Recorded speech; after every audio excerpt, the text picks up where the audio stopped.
Main road overbridge के तौर पर नया आरओबी बनाने की कवायद तेज हो गई है। मुख्यमंत्री हेमंत सोरेन के निर्देश के बाद नगर विकास सचिव विनय कुमार चौबे ने पथ निर्माण विभाग के सचिव को पत्र लिखकर मेन रोड ओवरब्रिज के तौर पर नया आरओबी बनाने की कवायद तेज हो गई है। मुख्यमंत्री हेमंत सोरेन के निर्देश के बाद नगर विकास सचिव विनय कुमार चौबे ने पथ निर्माण विभाग के सचिव को पत्र लिखकर मेन रोड फ्लाईओवर के विकल्प के तौर पर एक नया आरओबी निर्माण करने का आग्रह किया है। आरओबी को फिर से नया करने पर कांटाटोली फ्लाईओवर पर आरोप प्रत्यारोप की जंग छिड़ गई है।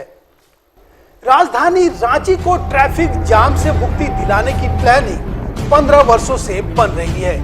15 वर्षों में कागज पर 10 से अधिक सड़क फ्लाईओवर बन गए, लेकिन धरातल पर एक सड़क तक चौड़ी नहीं हुई, क्योंकि सरकार बदलने के साथ साथ अफसर बदलते रहते हैं, क्योंकि उन अफसरों की जरूरत के मुताबिक प्राथमिकताएं भी बदलती रही। इधर कांग्रेस ने बीजेपी को कटघरे में खड़ा किया और कहा कि समय बीतता गया लेकिन निर्माण नहीं हो पाया।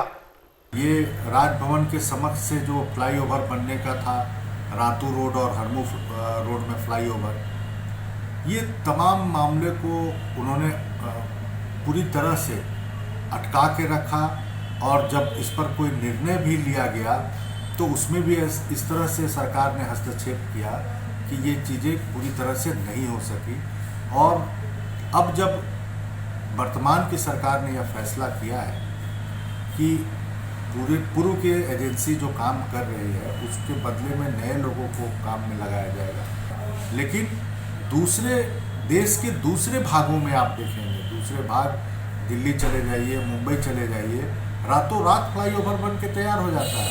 और यहाँ 3 साल से पूरा सरकार ने अपना कार्यकाल पूरा कर लिया भारतीय जनता पार्टी ने, लेकिन एक फ्लाईओवर का एक पिलर तक नहीं कास्टिंग कर पाए। तो ये मैं समझता हूँ उनकी विफलताएं हैं और आने वाले समय में जो है सरकार जो फैसला लिया है उसके अनुरूप तय समय पर काम कराने का निश्चय करे सरकार के द्वारा, तो यहाँ के लोग 15 वर्षों में बदलती सरकारों के साथ साथ रघुवर की सरकार भी बदल गई। फ्लाईओवर का काम पूरा नहीं हो पाया। अब पिछली सरकार में बनी योजनाओं को डंप करके नई योजनाओं पर काम शुरू कराया। इसी तरह नई सरकार रघुवर सरकार की कई योजनाओं को डंप कर नए तरीके से शहर के विकास का प्लान बनाने में जुटी है।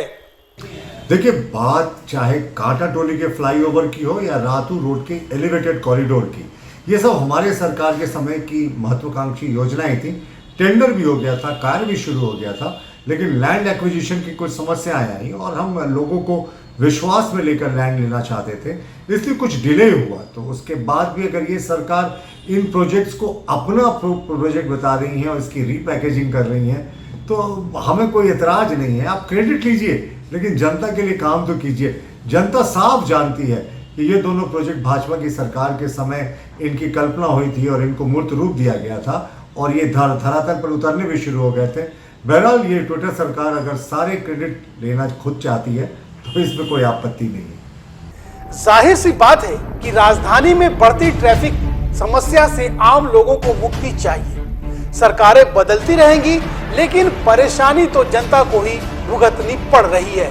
अब देखना बड़ा दिलचस्प होगा कि नई सरकार निश्चित तय सीमा पर काम करा पाती है या फिर लोगों को अगली सरकार के नए आरओबी का इंतजार फिर से करना होगा। ब्यूरो रिपोर्ट, सबरंग समाचार, रांची।